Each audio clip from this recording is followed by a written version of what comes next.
Sorteados os próximos confrontos da Copa Libertadores da América, né, os times brasileiros com desafios de diferentes níveis, como era de se imaginar, evidentemente. Mais difícil é o do Cruzeiro. O Cruzeiro vai enfrentar o campeão River Plate. O River terminou a temporada até bem em relação a outros momentos do Campeonato Argentino, porque na metade da temporada argentina, né, que é sintonizada com o futebol europeu, o River estava dedicado à Libertadores, né, na reta final de 2018. Deve passar por transformações em seu elenco, como aconteceu na virada do ano. Vai ocorrer com toda certeza agora no início, né, da temporada 2019-2020 do futebol da Argentina. Últimos jogos do River Plate: 5 vitórias, 3 empates e 2 derrotas. No entanto, jogou algumas partidas com o time reserva, inclusive nesse final de semana pela Copa da Superliga, né? Então não dá para tirar esses jogos aí como referência. O River de fato é um difícil adversário para o Cruzeiro, mas foi recebido o sorteio na Argentina também com muito respeito pelo time mineiro, que tem de fato títulos internacionais e é um clube, entre os clubes brasileiros, é um dos mais respeitados em toda a América do Sul e evidentemente também na Argentina. O Godoy Cruz, de lá, da Argentina, da cidade de Mendoza, é adversário do Palmeiras. É interessante observar o seguinte: os times argentinos que se classificaram para a atual edição da Libertadores o fizeram durante a temporada que terminou há um ano. Então o Godoy Cruz, de um ano para cá, não teve o mesmo desempenho. O time caiu de produção, perdeu jogadores e tudo mais. Vai tentar se reorganizar para o início da temporada 2019-2020, mas é muito improvável que seja um adversário capaz de oferecer grande resistência ao Palmeiras num confronto de ida e volta. Talvez jogando em Mendoza sim, mas vindo a São Paulo não é um desafio dos mais complexos. O Palmeiras teve muita sorte nesse sorteio. Nos últimos jogos, 4 vitórias, 4 derrotas e 2 empates teve o Godoy Cruz. Acho que o Palmeiras tem uma chance muito grande aí de conseguir classificação, eu diria que praticamente uma obrigação, como tem também o Flamengo, que vai jogar contra o Emelec. O Emelec é da cidade de Guayaquil, é um time que frequenta muito a Libertadores. O Flamengo já foi até eliminado, né, em 2012 pelo Emelec, quando esse time equatoriano derrotou o Lanús, derrotou o Olímpia no Paraguai, e o Flamengo vencia o Lanús no Engenhão, no Rio de Janeiro. A combinação de resultados fez o Flamengo ser eliminado na fase de grupos.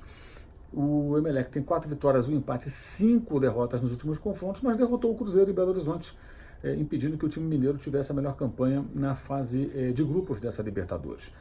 Até o pós-Copa América também pode passar por mudanças, transformações, mas acho que o Flamengo não tem muito do que reclamar. Inclusive, depois de 2 jogos contra times com altitude, São José de Oruro e a LDU de Quito, né, um na Bolívia, outro no Equador, voltará ao território equatoriano, mas Guayaquil não tem altitude. Então, esse problema não vai existir para o Flamengo nessa próxima fase. Boca e Atlético. Bem, esse jogo, nem vou falar do retrospecto do Boca, porque eu acho que é uma questão até menor. A questão do Boca Juniors com o Atlético é realmente complexa, porque, de fato, o clube brasileiro teve problemas com a arbitragem, que beneficiou o Boca no jogo recente em que o time argentino derrotou o Furacão por 2-1 na Bombonera e conseguiu a classificação em primeiro na chave. Os dois estavam no mesmo grupo. Antes, o Atlético fez 3-0 no Boca com 3 gols do Marco Ruben, né, que marcou de novo na Argentina, jogando em Curitiba, e muitas reclamações, declarações, e a chapa esquentou. Isso já repercute na Argentina, ou seja, a partir do momento que foi determinado no sorteio que o Atlético é o adversário do Boca, começaram, evidentemente, os jornalistas, os radialistas, a imprensa da Argentina a lembrar declarações, e a tendência é que seja muito apimentado esse confronto. Como o Atlético não tem tido bom desempenho fora de casa há algum tempo, desde a temporada passada, é fundamental fazer um bom resultado novamente jogando em casa. É muito difícil repetir um 3-0 no mata-mata, como aconteceu na fase de grupos, mas é o caminho obrigatório praticamente do Atlético para não ter que depender de um resultado lá dentro da Bombonera, onde realmente, pelo retrospecto ruim do Atlético fora da Arena da Baixada e pela força que habitualmente o Boca possui quando atua em seus domínios, evidentemente seria um resultado menos provável. Então o Atlético vai ter que construir alguma vantagem jogando no Paraná. Inter e Nacional do Uruguai. O Nacional do Uruguai já derrotou o Galo, o Atlético, em Minas nessa temporada.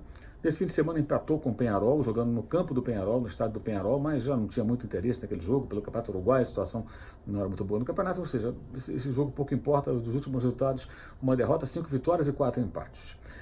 A questão é que o Nacional, ao contrário do Peñarol, que desde 2011 não passa na fase de grupos da Libertadores, o Nacional já derrotou, como eu disse, o Atlético esse ano, jogando no Mineirão, já derrotou e eliminou o Corinthians da Libertadores e já também derrotou o Palmeiras. Já deu trabalho jogando em São Paulo para 2 times poderosos aqui do Brasil, times paulistas, e venceu o Galo em Minas Gerais. Então é um time do Uruguai que, embora não tenha, evidentemente, os recursos financeiros e técnicos das equipes brasileiras mais importantes, tem dado trabalho, tem feito boas campanhas, sim, na Copa Libertadores da América. Então pode ser um adversário perigoso, embora o Inter tenha favoritismo, tem mais time do que o Bolso, como é conhecido o Nacional de Montevidéu.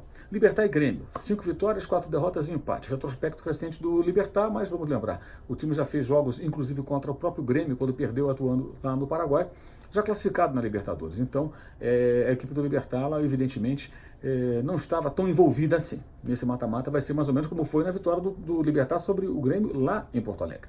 Portanto, confronto que pode ser complicado. A grande questão é como estará o Libertad no pós-Copa América, vai sofrer baixas ou não, um time que tem jogadores de experiência, um time perigoso. O Grêmio favorito? Eu acho que sim, tem mais time o Grêmio, mas é um adversário perigoso, os dois times se conhecem muito bem, o que evidentemente também pode pesar nesse confronto.